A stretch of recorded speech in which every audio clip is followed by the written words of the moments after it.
Otro virus que tenemos importante es el virus de la cría ensacada. Es uno de los que más se ha visto afectando a las abejas en Europa como en Estados Unidos. Este virus también está involucrado en el colapso de las colmenas. Este virus logra infectar nuevamente a las larvas y cuando las infecta y cuando ese virus se mete en los tejidos de las larvas, empieza a replicarse. Vuelvo y reitero, lo que hace un virus es engañar a la célula. Engaña a la célula, le hace creer que es una molécula de la célula y lo que hace la célula es trabajar para el virus, lo que hace es replicarlo. Y cuando el virus sale, es muy desagradecido con la célula, por eso es que son tan malignos, porque lo que hace es, en su mayoría, al replicarse dentro de la célula, romper la célula. Y eso es lo que causa la enfermedad. Entonces, en el caso de las larvas infectadas con el virus de la cría ensacada, estas abejas no cambian a pupas y mueren dentro del saco pupal, ¿cierto? ¿Sí? Del saco larval, perdón, y esa larva empieza a descomponerse internamente, cambia de forma y de color, se descompone dentro de esa bolsa y de ahí el nombre que le dieron de cría ensacada, porque parece como un saco de arena en el que entrenan los boxeadores. Esta infección es muy prevalente, pero a veces cuando el apicultor inspecciona sus colmenas, muchas veces no encuentra este tipo de afección. ¿Por qué? Porque por el comportamiento higiénico de las abejas muchas veces logran remover estas larvas y las retiran rápidamente. A veces, cuando la infección es muy marcada, se pueden encontrar. ¿Sí? Y eso precisamente cuando no es muy efectivo el mecanismo de remover esas larvas enfermas, pues es cuando el apicultor puede darse cuenta de que hay un brote, que hay un problema en esas colmenas.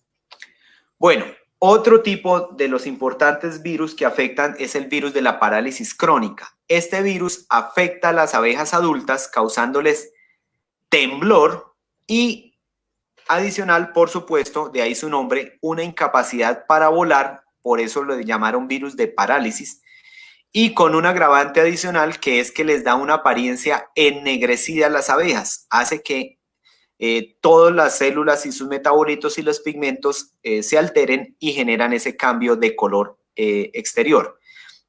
Entonces, cuando se presenta esta enfermedad de parálisis crónica en las colmenas, se pueden encontrar grupos de abejas muertas o paralizadas con movimientos temblorosos acumuladas a la entrada de las colmenas con una incapacidad de volar. Entonces, cuando se hizo el estudio de por qué esas abejas estaban quietas, por qué no volaban, se hizo los estudios microscópicos, se encontró que había virus, y aquí lo ven en la fotografía. Aquí quiero llamarles la atención. Muchas veces, no estoy diciendo que sea así, quizás cuando se encuentren abejas paralizadas, lo primero que nosotros podemos decir es que hubo una muerte de abejas porque fumigaron un cultivo cercano a las colmenas.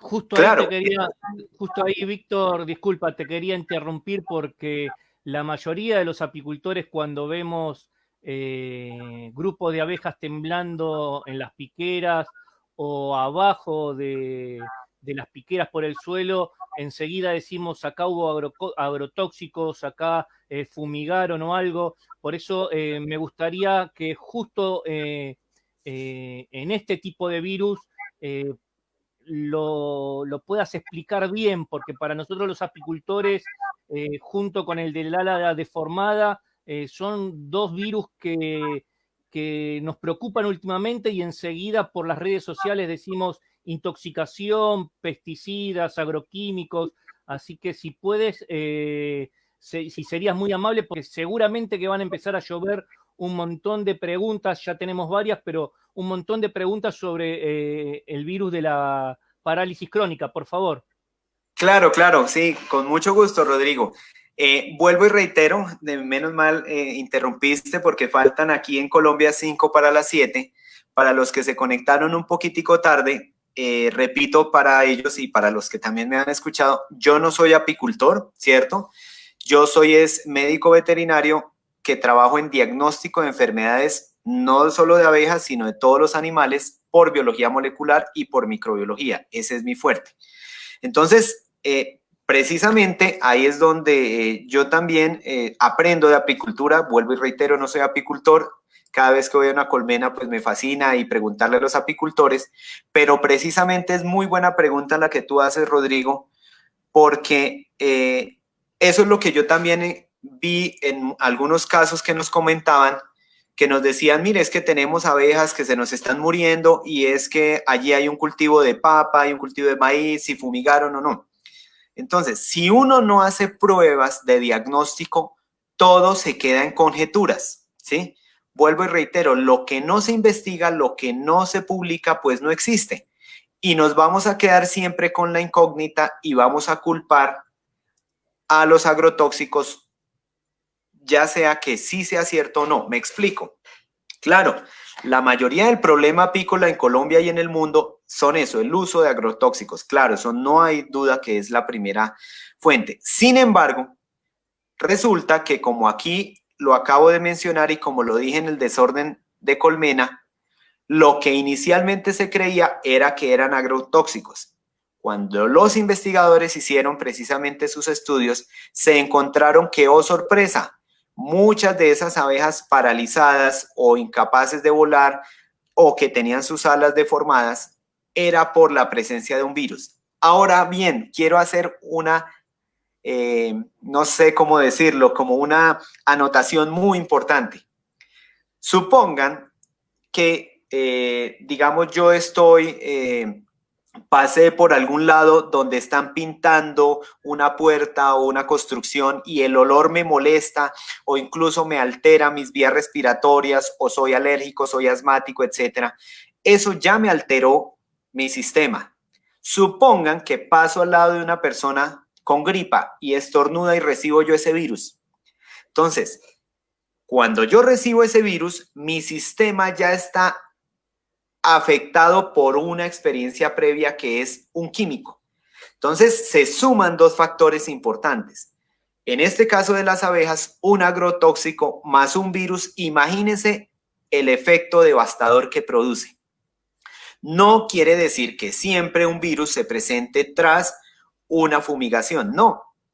Si ustedes van a revisar estudios de virus, van a encontrarse que cuando está presente esos virus en grandes cantidades, cuando no se ha hecho detección temprana, se van a esparcir rápidamente en la colmena y van a causar la pérdida. Y por ende, precisamente, se va a culpar a los agrotóxicos.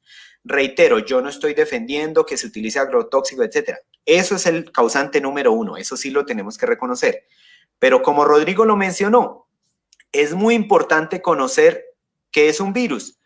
Vuelvo y discúlpenme, y eso lo tengo que decir, y yo le había advertido a Rodrigo que el único lado bueno del coronavirus para ahorita, para mí, es que mis clases que dicto a mis estudiantes de veterinaria y las charlas que he dado me han permitido utilizar el coronavirus como ejemplo. Entonces ustedes saben que el principal cuello de botella y por el cual se disemina el coronavirus en una ciudad o en un pueblo es porque no se hace detección. Entonces, si no se hacen pruebas a los habitantes, a los humanos, pues una persona infectada va a infectar a 10, a 15 personas más.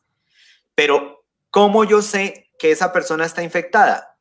Resulta que ustedes saben que el coronavirus puede pasar 8 o 15 días sin presentar síntomas. De hecho, hay personas que no desarrollan síntomas. Entonces, si no se le hace prueba a esa persona, va a diseminarse la enfermedad.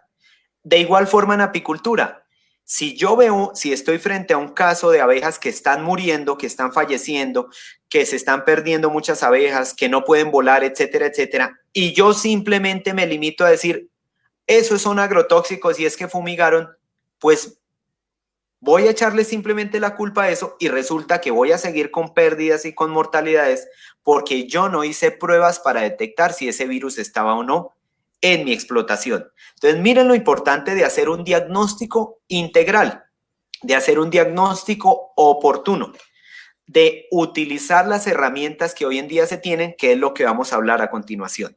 ¿De acuerdo? Bueno.